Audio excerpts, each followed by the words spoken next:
This is a Fistful of Vinyl with Alec and John and somebody else that we picked up from the street. Would you like to introduce yourself? Guest from... No, you wouldn't. You'd like us to introduce you. Sure. All right. The gentleman sitting to my right is Chris Farren from the band Fake Problems and the band Antarctico Vespucci and the podcast Back to the Island and the solo act Chris Farren. And the city Naples. And, okay. Planet Earth. And from just trying to be a good dude all around and being a good person. And from the Anti-Hertz Car Coalition League. He's the founding and solo member of that. But mostly we're here to talk about the music thing, if we're, okay with that. Yeah. Yeah. Hello, here I am. Welcome. Glad you He speaks. Thanks for having me. It's gonna be Thanks for having me, picking me up from my rented home. You're welcome. Driving me around town, taking me to In-N-Out Burger, regaling me with all your stories. Oh. I enjoyed them. Did you? I did, truly. All of them? Thank you. Well, most of them, yeah, for sure. I'd like to think I'm able to read people when they're just not interested in what I have to say. That was irony. Yeah. And in the future, also for driving me to LAX. To LA, of course. Because It's my pleasure. It's the least I could do. And, and again, thank you for coming out here. This is you've been a major supporter of a Fistful of Vinyl for a very long time. Yeah. At this point, I'd say you tweeted us back when nobody else would. And that was big. And, and it took a lot of bravery on my part. Well, you let us bug you on the interwebs, and that's I'm surprised whenever somebody wants to tolerate that. But yeah, and then you also just did this incredible live session, which was really fun. I dug that. It was fun. Yeah. So, I guess first thing we should talk about is Fake Problems. Tell me about your experiences with Fake Problems from the genesis, the inception till now. Why the look? What a vague question. Just talk about the thing you used to do. Okay, all right. Still do. Well, I don't. First of all, if we're splitting hairs, it wasn't a question; it was a demand. It was tell me about it, which doesn't leave a lot of room for I don't. Everything know. About Fake Problems. Tell me how you guys got started. How did we get started? Yeah. Okay. Well, my friend Derek and I, who plays bass in Fake Problems, we were in a band in high school age-ish. That was also called Fake Problems, but it was nothing like Fake Problems. And when we were 18, everybody else in that band was like, we're going to go to college. And we were like, oh, we're going to keep doing this because this seems a lot cooler. Yeah, college is for squares. Yeah. And so we did. And that's when we got my friend Casey and my friend Sean to play drums and guitar. And that summer of 2005, I think, we made a record just in Casey's mom's house, recorded it ourselves, and we made it for the purpose of we need to have a record so we can go on tour. And that was the big thing we wanted to do more than anything is go on tour. So we finished that record, we paid for it, we pressed it ourselves, and then we just started touring sometime in 2006. And pretty much just went nonstop for a really long time. Nice. Yeah. And do you want to talk at all about what happened when you stopped? Oh well, we didn't purposefully stop. Casey quit the band, and that kind of threw us off a little bit.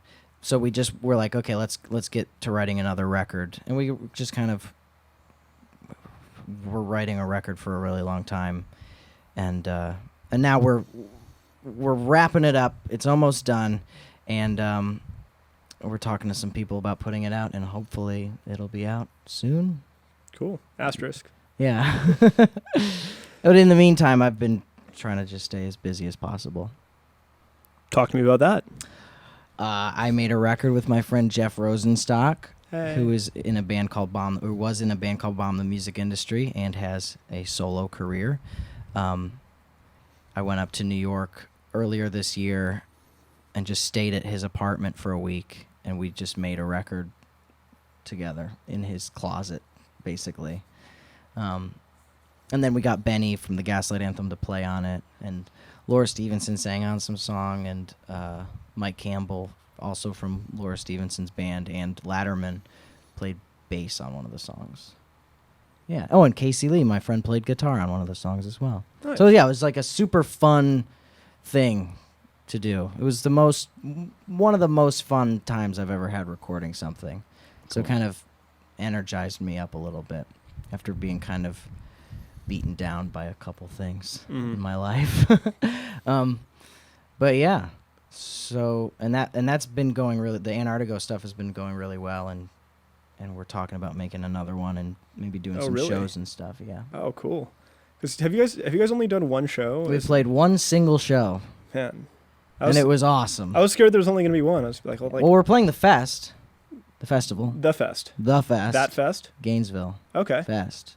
Yeah. nice. Mm-hmm. That's not the fest I would have thought of initially, but Really? there's lots of fests, man. You have a folk punk radio show, and when somebody says the fest, Planet X Fest. you think Planet X Fest. Okay. But the fest is the only thing they call the fest. It's just called the fest. Yeah. Okay, Is it not? I Yeah, the fest. That's what it's called. I would think the fest at Gainesville, but like No. No. That's not what it's called. okay. Well, see, this is an opportunity for me to learn. I'm not just like idly interviewing you. I actually want information from you. Yeah. Please tell me other things that I don't know. We don't have all day. Well, you told me about like patron saints earlier. That's apparently something I don't know a lot about, but you're named after one or have a pendant from one that who's for traveling. The patron saint of Christopher, the patron saint of traveling. Mm-hmm. I know now. Yeah, baby. Yeah. Well, so what about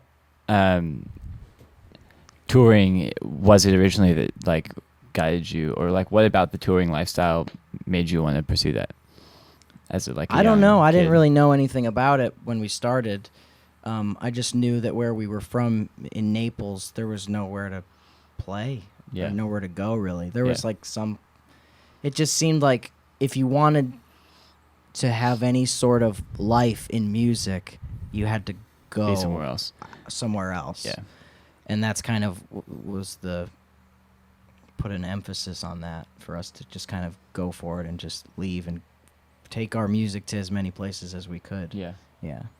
And which direction did you guys go first, or how did the touring start? We just booked it ourselves, like on MySpace, because this was 2005, and what was that hum sound, huh? Sorry. It might have been in your head. It's very possible. I will swing by a doctor on the way to LAX. Yeah, we booked our own tours on MySpace and stuff, and just played wherever we could. We would find like shows that were already going on, and just jump on them in most cases, and go for like 2 or 3 weeks at a time, and then come home, and then 2 weeks later leave again, and then the more we started doing that, the more we started meeting other bands. We met Against Me at some point. Ooh, we know them. And then they took us on tour. And after they took us on tour, we were just on tour forever after that, because other bands were like, oh, who's this band? We'll take them on tour too. And we were always, and when that wasn't happening, we were doing our own tours. So it's kind of the idea of like a larger band, like seeing something in you, like seeing like a potential in you and believing in that got other people to get on board. Right. Yeah. And it gave us a lot more confidence in ourselves too. Sure. Yeah. Yeah, confidence is a big thing. That's like It seems to me to be the most important thing Yeah. about doing something like that. Most stuff, right? yeah. I mean, and we talked a little bit earlier. I don't know how much you're interested in going You in go this. for it. Well, I mean, yeah, you talked to me kind of about the idea of like at the end of that tour, you were experiencing like a lot of like post-tour depression, a lot of like questions of self-worth. What tour? Well, you said you toured for like a very long period, and then, Right. Well, like or I guess, so you've toured several for times many for long years. periods of time. Yeah. But then you stopped touring like after this new record. We didn't right? and again, it wasn't like we're gonna stop touring. It was just like we're like we got to make a record, and then that kind of just snowballed into not being on tour for a while. Mhm. And then like when there was a couple instances where like we got offered tours, and we're like, no, we're working on a record. And then I kind of think after you say no to people a couple times, people just stop asking you. You know. Yeah. So. Yeah. So in my life now, I'm just saying yes to everything that comes my way. It's good philosophy. Yeah. And I've never felt burnt out on touring. Mhm. And I can't even imagine ever feeling like that. I love touring so much, more than anything in the world.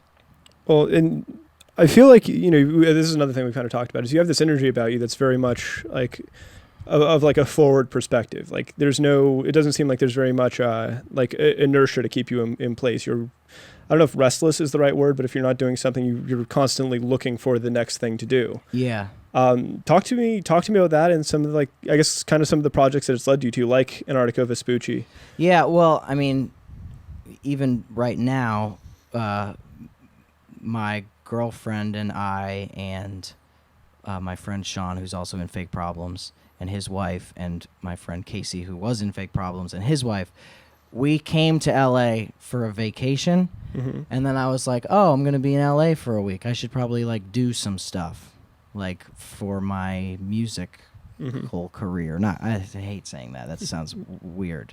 But I want to do music-type stuff. And now I'm like, I have things to do every day, and I'm like barely even able to hang out with them. Like I had to rent my own car and everything. But like that's kind of how I am. Like I don't want to. When I'm in Naples, I can't do anything. So any chance I get to be able to be someplace where there's a potential to actually like do cool stuff like this, I just jump at the chance. I'd like to go on record. He said that we're a cool thing. A cool thing. Hey, cool. That's once we It's get official. Yeah, it's finally official. When we get billboards, it's going to be a cool thing. Fistful vinyl, KXLU 88.9 FM Los Angeles. Yeah, and it's the same way when I go to like New York and stuff. I just try to pack it full of stuff to do because I don't like hanging out. Like, really, like I can't just hang out, and just be like relaxed about it. I'm always like, what are we doing? Like, what are we actually going to be doing here, Like, is that about, like, trying to, like, put, like, meaning to time, or is that about, like, not wanting to waste time, or? I think it's both, yeah. Yeah. I just want to feel productive all the time. And if I don't feel like I'm accomplishing something, I feel sad, basically. Yeah. And then I'm like, and then I start thinking about, one day I'm going to die, and that's scary. It's just stuff like that. It might be when we go skydiving. Yeah. For the listener, I think we're going to go skydiving. Not today. No, well, we don't have time. We have to go to LAX and stuff. Yeah. We'll go skydiving at some point.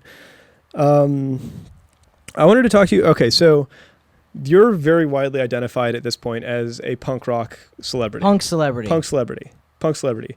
Talk to me about what the hell that means. Well, okay, I never called myself a punk celebrity in the beginning. Okay. I took a lot of pics with my celebrity friends, my punk celebrity friends. Okay. And I would put them on my little Instagram. Sure. And say, I had like a caption that said, here's me and my punk celebrity friend, this person, this person, this person. And then through that, people started calling me a punk celebrity. And what am I going to deny the people the right what they want? Yeah. No, clearly you were their champion. Yeah. It's bigger than you at that point. You have to step up. Yeah, exactly. Yeah. So I accept the title of punk celebrity. Punk celebrity. Yeah. And how is that? How has that title come as like an identifier? Like, are more people recognizing you now as like punk celebrity Chris Farren, or like? I don't know. I have no idea. I mean, it seems it has happened. Mm-hmm. People have said that to me. Like you're punk celebrity Chris Farren. Yeah. Like, can we take a picture so that vicariously we can be in a picture with? If I take enough pictures with you, will I eventually be a punk celebrity? It's possible. Yeah. How do I get to level like 60? It's just a lot of persistence, really. Well, and that seems to be another thing that like you particularly excel at, is this idea, like maybe self-promotion is not the right word, but just like you're very present, especially on like the social media thing. This is something I like asking you about because we're pretty bad at it. Mm-hmm. Like I can't help but think for like all the people we've gotten in, we should have more than 800 followers on Facebook.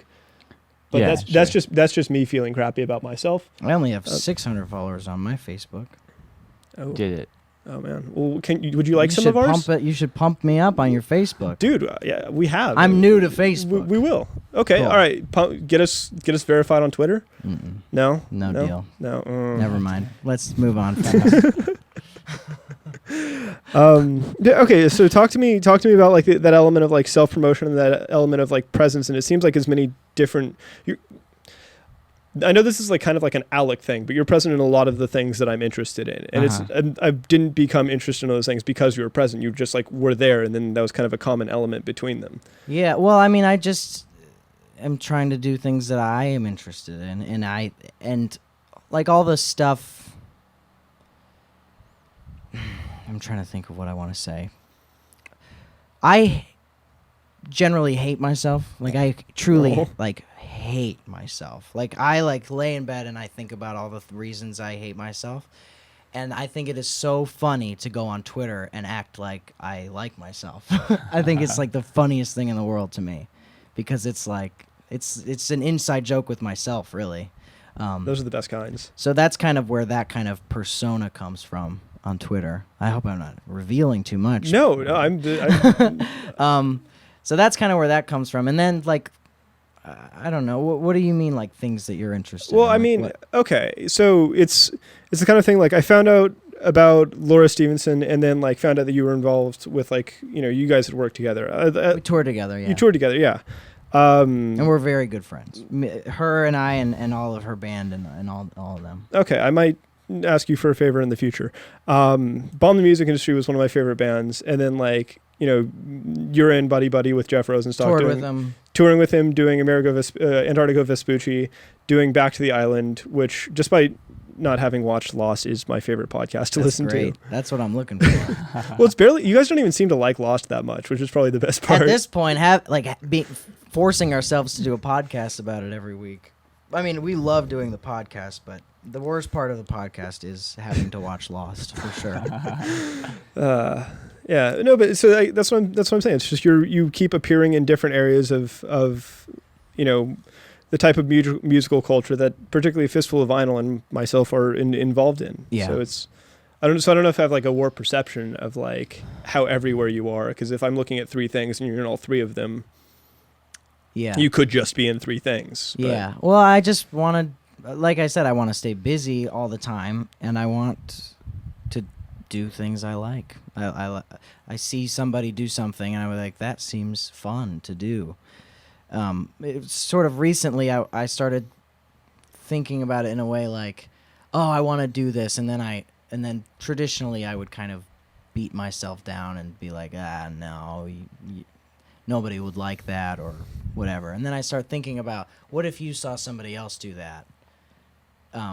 In two different ways. If I saw somebody else do something that I wanted to do, I would be like, oh, I should have done that all along. And the other thing is, if I saw somebody do something I wanted to do, I lost it. I don't remember. That first one was a really good one. I don't remember the second one. I mean, you did, Made up for the second that first one. one was awesome. You can, Yeah. Yeah. And that's the same thing. Like, that's what I kind of ask myself when I get offered a tour or any opportunity. Like, if I saw somebody else, if I say no to this and somebody else takes it, am I going to be like, oh God, I'm so jealous of them, So I just want to do it all.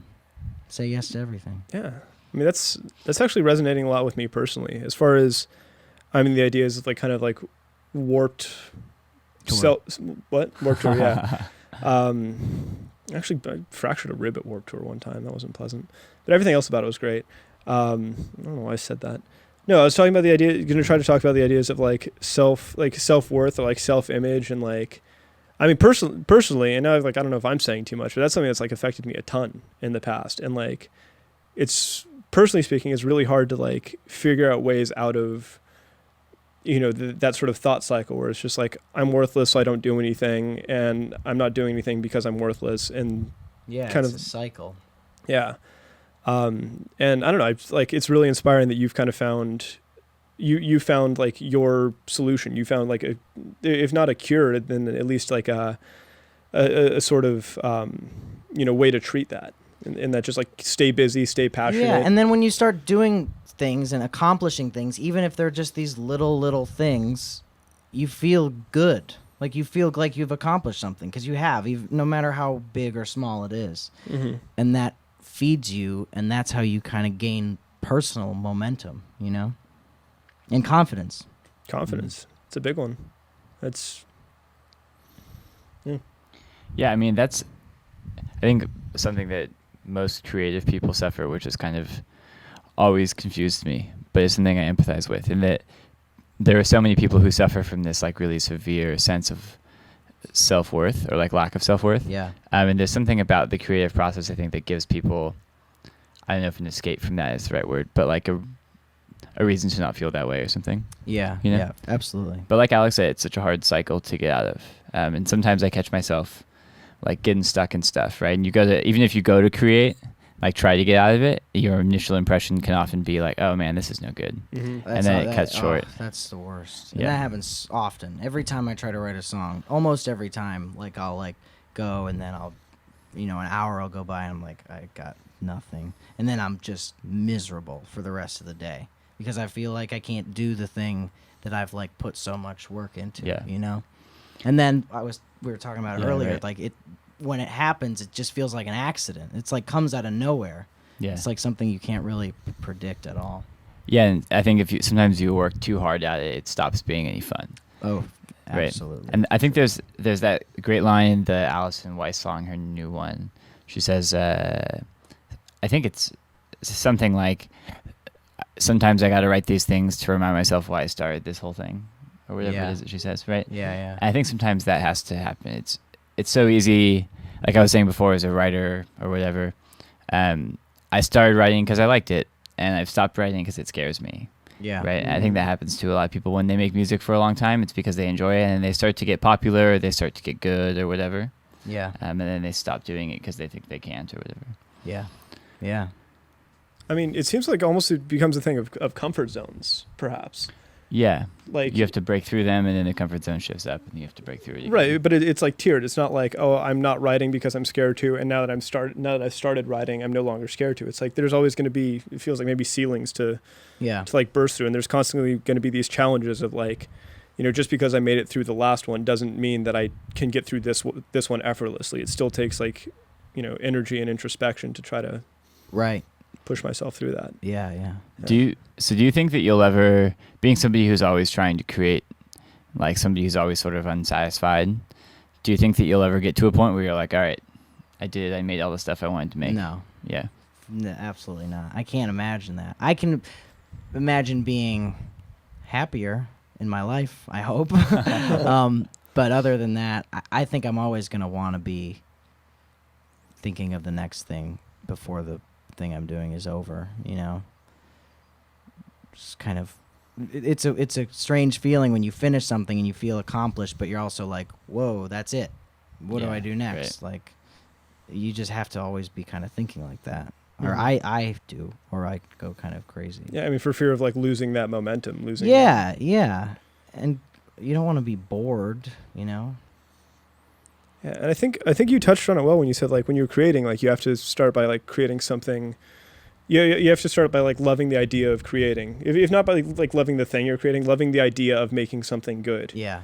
And and this interview is ending up to be about us too. I mean, that's what I feel about a Fistful of Vinyl. There's always like those doubts. It's always like there's always like I mean, like I said earlier, when I tweeted you, I'm afraid I'm bothering you about my radio show, And it's hard to like get past but that. this is another thing I've learned kind of within the past year is people love attention.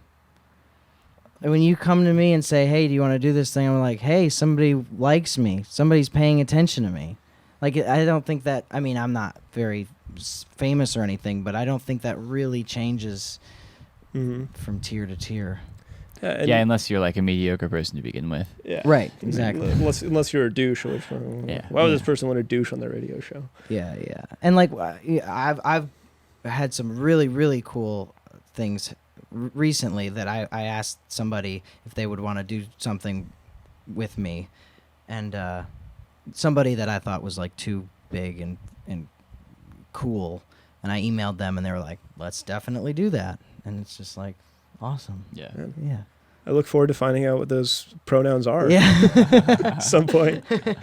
Not today though. Okay, so I want to talk to you about covers. You for a while it seemed like you were putting out a cover a week for 3 months. It was from like the beginning of January to the end of April, I think. Okay, damn. So talk to me about that process. What inspires you about covers, And what do you like about covers? And what helped you with your selection of covers? The thing I like, well, because I don't particularly like bands that play covers. Obviously I don't like cover bands. Ugh. Hey, Me First and the Gimme Gimmes is a good cover band. Thank you. Okay. Cool. Is that what we're going to do? We're going to fight?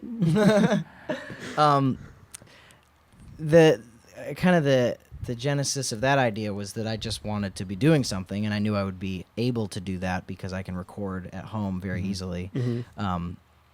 So I was just like, let me say this publicly that I'm going to do this, and then I have to do it. I can't do it if I say I'm going to do it. So I said I'm going to do a cover a week, and I didn't put any real thought into it because I just wanted to have something to do. And then through that, I just had fun making, covering songs that I really liked every week, and just kind of. I also wanted to learn how to record better on my own, and I wanted to become a better songwriter and kind of learn tricks other people might use and just song structures and stuff like that. Okay. Yeah. So which covers do you feel like were the most meaningful in that way? Which covers do you feel like you got the most out of? Golly, I don't know. I really loved covering The Good Life. I really like the Modern Baseball cover I did. Did you do The Weeknd? Yeah. Yeah, I remember that one. Yeah, it was fun. And I tried to make them not just carbon copies. I tried to make my own versions of them, kind of. Sure, a collaboration. That's of always sorts. kind of more interesting to listen to, I think, from an outsider perspective. Like that Iron and Wine Postal Service cover is like a classic example of that. Yeah, that's beautiful. Yeah. You covered Springsteen, didn't you? Yeah. I love Springsteen. Yeah. I don't have a question about that. A lot of the songs I didn't really know anything about going into. Some of them, not a lot of them. Some of them were kind of like people requested them, and a lot of people requested a lot of things, and I was just like, I don't want to cover that. But for some reason, some things spoke to me, like that Bruce Springsteen cover and a Joy Division song that I had honestly, I don't think ever heard before, which is, I guess, weird, but whatever. So I listened to the song, and I was like, okay, I'll make a cool cover of this. I mean, I think the thing that's... And it's fun to do that with songs that you've never even heard of, and bands you don't really have even any context to and stuff like that. Right. It seems like it'd be such a learning experience at that point. Yeah. Everyone can cover a song that they love, but that doesn't really change their interaction with the song until they're able to bring in songs that they're just learning about and trying to it seems like from an artist perspective, it would be diversifying your own style, kind of like you said, learning the techniques of these songs that you otherwise may not have encountered or may not have decided to mess around with. Yeah. And another element of it is I'm super into, this is before I had my own podcast. I'm super into podcasts and this idea of kind of getting a relationship with your audience going, that I think that's what a lot of podcasts have going on. Yeah. This is one audience member saying yes. Yeah. And that was kind of an idea, a pre-podcast idea, this is a way I can kind of keep in touch with people who might be interested in what I'm doing every week, and a new thing for us to interact about, Yeah. We should look into podcasting. I know we've talked about it before. Yeah. I don't know how. We're already so close to a podcast, though. We are, with everything except iTunes. Yeah. Things we don't sell anything. That's the problem. We can't. Nobody will advertise with us. It seems like. Just do it. Just do it. Yeah. Will you teach us how to podcast? It's so you're doing it right now. Just take the clip and put it on the internet. Okay. It's on. There, you're done. Okay, yeah. I'm not gonna say no. I'm Chris Farren. Yeah, sure, I'll do that. Yeah. That sounds good. Yeah. Cool. And another thing I was just thinking about is, and this is something that was just, do you watch Louie? Yeah, television absolutely. show? This is something, did you see the episode, the most recent episode with Mark Maron, where he's talking about how he got all this cool stuff going on? Yeah, and Louie's kind of bitter about it. Yeah, and then Pamela, it's you're all just guys. He's just some guy. You're just some guy. Just do it. Mm-hmm. Yeah. Just go do it.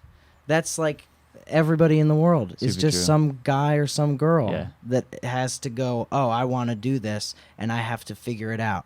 And nobody's going to tell me how to do it. All right. I take back the thing about asking you to tell me how to podcast. I'll figure it out. Thanks, Chris. I mean, you can ask people for help, but I'm saying just go for it. Cool. I think that's probably the best advice that anyone can get is just like, I mean, like believing yourself, or just like, this kind of comes back to the confidence thing of just like trust yourself enough to like follow through on the things that you love. It's okay. It was going to run out eventually. And don't be afraid to totally fail. That's another main thing, is that I've been so afraid of just embarrassing myself or failing, you know? You just got to get over that, because people are going to hate you and people are going to like you, you know? And you just have to accept that. I dig that. And do the thing that makes you the happiest. It's weird. I feel too motivational or something. Yeah, I'd like to buy. Do you have any pamphlets or? Yeah. I just got done reading How to Win Friends and Influence People. Can you tell? Sure. Do you have anything else you want to ask? We're probably close to. My watch doesn't work, as I'm constantly making other people aware today.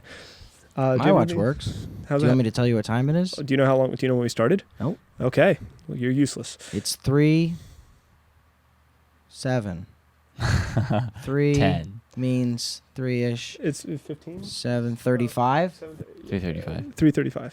Okay. 7:35. Somewhere at 7:35. 3:65. That's 55. that sounds. 35. I'm sure we're 3:35. Right? Okay. Is that right? 3:35. Yeah. Yes. Good work. Analog's hard, man. Homeschool. Nice.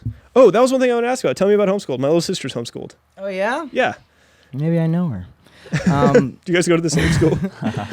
Was my mom your teacher too? I was homeschooled. My mom homeschooled me until I was like 16, and then I went to college starting at 16.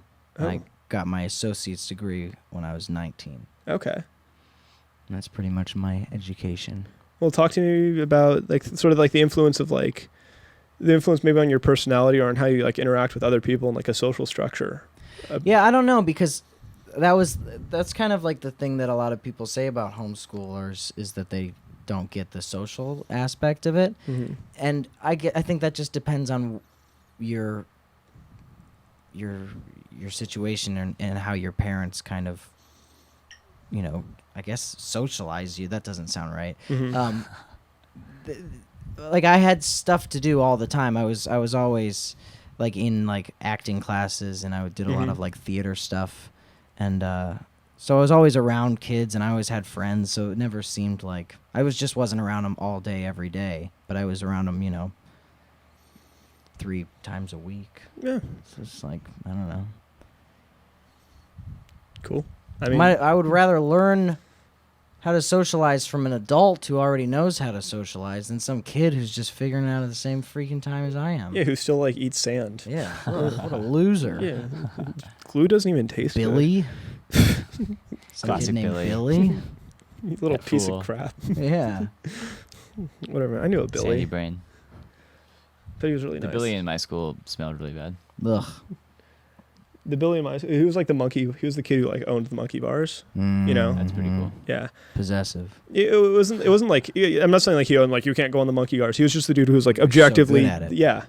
He How might do you own the monkey? yeah, bars? yeah, I like the get monkey it. bars were like his domain. Yeah, It yeah, still yeah, doesn't yeah. that still sounds pretty Pretty tyrannical. despotic. Yeah. What word would you say? Despotic. He's What does that mean? He's like the Despot. yeah, he's the he's I like don't know a what that means either. he's sort of like the tyrannical leader and governor of the monkey bars. That's what that word means? I don't know. I'm being sincere. I might be wrong, so I'm not sure. Despotic. Des like DES. Despotic. Yeah. Despotic, yeah. DES. POT. I see. Great. Yeah. We can look it up right after this, which I believe you. I'm just. you have more confidence in me than I do. I'm interested in Like- new words. All right. Well, I'm on a word of the day thing Nice. on my phone over there. nice. My phone over there. Shoutouts to your phone over there. There she is. She's gonna be so stoked when she's he said my name. He still loves me. I don't know. Okay, so let's wrap this up the same way we wrap other interviews. Quick interview, huh? Is that sarcasm? No. Really? Yeah. Oh, Cool. Boom, boom, boom. I don't know, man. It feels like just like a conversation. That's kind of what we go for. Mm-hmm. But the way I like to end interviews is kind of, since we're so much, Fistful Vinyl is so much about like, making contact with bigger artists and then using the energy that we get from them to like kind of push up smaller artists. I like to give our guests a chance to like talk about, one, what's on their playlist right now, and two, which artists do they think deserve more attention than they're getting. Okay. Yeah? What's on my playlist? Yes. And who should we be listening to that we're not? Who should you be listening to that you're not? Yeah. Can I refer to my phone? Yeah, sure. Awesome. Sure. We'll let's play that. Chris is referring to his phone theme song. Do you have one? I don't. Do you guys make them beforehand, or no? Do you make them after? We say yeah. We Okay. make them afterwards. I was always curious about that. So like you're saying like that was a good one. You guys haven't actually heard the song yet. Okay. Did you hear the Grandma's Day theme song yet? Went from 1306 to 812 on your podcast. It was a 5-minute song about Grandma's Day. Yeah. That was funny. It was a good time. Let's see. What do I like? What's Chris Farren listening to? What does Chris Farren listen to? I love it when people grab their phones to do this. I'm sorry. No, that wasn't sarcasm. Like Sean Bonnet did that too, and I was like, man, he's like actually putting effort into answering this question accurately. I can go through a lot. Okay, well this is what I'm listening to, and somebody that I think needs more attention. Okay. To them. This guy. What's his name? Josh. Groban. I think it's Josh Berwanger. Berwanger. Josh Berwanger. Yeah, he used to be in a band called The Anniversary. Okay. And then he was in a band called The Only Children. Okay. And now he has a solo thing, and it's cool. They just did some shows with the Hold Steady. Okay. It's kind of cool, like, not country, but like just rock and roll. Okay. Cool stuff. I can dig it. Yeah, kind of Black Keys, but not as bluesy. All right. Type thing. And the record has a lot of like cool, like pretty, even like Beatles type things going on. So there's that. God, what else am I listen to? This guy Christopher Owens, who used to be in a band called Girls. He's really great. He's got a new record coming out pretty soon. Nice. Corey Brannon. He's great. You don't know Corey Brannon, huh? Oh, don't be that guy. Wow. I can make up artists. Ironically, being that guy. I did pick you up in Echo Park. Is that cool, or not cool? Oh no, that's just it's kind of a cool place. That's like the It's the typical hipster place. Oh, nice. Yeah. I love being with the hipsters. That's right. Ooh, Hard Girls. Dude, Hard Girls are rad. So good. Yes. Have you heard their new record? Yeah. It's like the best record I've ever heard. It's very good. It's so cool. It's such a cool record. I mean, everybody go out and get 1,000 Surfaces by Hard Girls. Yeah, it's so crazy good. I started listening to them when AJJ toured with them. Yeah. So that was like... Oh, they're so good. Yeah. So good. I've never seen them live, but I wish to one day. Oh, what else do I got? I'm always listening to M. Ward. Okay, nice. Like, always. I probably listen to M. Ward once a day. Nico Case, always listen to Nico Case is good. Ray LaMontagne. La Montagne. There you go. Is that La Montagne? He's got a new record, and there are some good songs on it. Okay. That I like a lot. Nice. My friend Roger Harvey, he used to be or is still, I don't know what their deal is, but this band called White Wives. Okay. Chris and the two Chris's from Anti-Flag are also in White Wives. Okay. But Roger's kind of like the chief songwriter. All right. He's got a solo record coming out, I think later this year, and it is so good. So crazy good. Very, very good. All right. Yeah, it's great. I had to check that out. Fabulous. Oh, what else? What else? The War on Drugs. That record's really great. Yeah. Yeah, I'd say that's a good amount. That's a solid amount. I honestly do appreciate you like going and like giving us as up to date an answer as possible. Oh yeah. Like, scrolling through the recently played, I dig it. Yeah. Yeah. I don't know. We have to figure out a good way to like end interviews. I asked that question and kind of like momentum goes down. Aristocrats. Well, like that's the way to end it. Yeah. Chris, thanks for hanging out with us, man. This has been an absolute pleasure. Picking me up, having me on the show, taking me to the In and Out. the wonderful stories you told me. The T-shirt. I made you The a T-shirt. T-shirt you gave me. Yeah, I made it myself. Yeah. Well, not the thread. Somebody in Vietnam did that, but like Those nice people in Vietnam. the spray paint I did. Yeah, and the great stencil. job, great job. And the attention, of course. Yeah, dude. Likewise. Thank you for caring enough about us to like make time while you're in LA to hang out with us for a day. Yeah, thanks for having me. Yeah. For everyone at home, we are Alec and John with the Fistful of Vinyl on KXLU 88.9 FM Los Angeles. This is our guest, Chris Farren. How do they find out about you? Websites or Websites? Yeah. Generally, The Google machine. So go to Alta Vista. And Yep. Ask Jeeves. Check me out on websites. I'm on all of them. is there a ChrisFarren.com? Hell yeah! My Perfect. mom bought me the domain name. Oh, nice. Yeah. That's a good Moms. mom, Yeah, that is a good mom. dude. This and thank you to Chris Farren's mom. This has been great. But yeah, find us on Facebook.com/A Fistful of Vinyl. Oh, tell them about my Facebook. It's Chris Farren. Chris Farren's Facebook.com He needs all the help he can get. / Chris Farren. Yeah, we're gonna post links to that and Booyaka Shah. I don't know. I go Ali G when I'm trying to like promote myself. It's weird. Yeah, and listen to us on KXLU every Monday night, 11 p.m. Pacific time. Bye. See you in hell.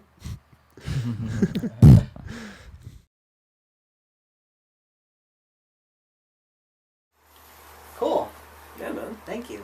Thank you. It's been a lot of fun. Oh yeah, great handshake too. Strong guy, huh? He is kind of doing that. I have a personality. Somewhere deep down in there. It's hidden behind my layers of muscle. Wow, what a great time. Dude, Truly. Honestly, thank you. Thank you.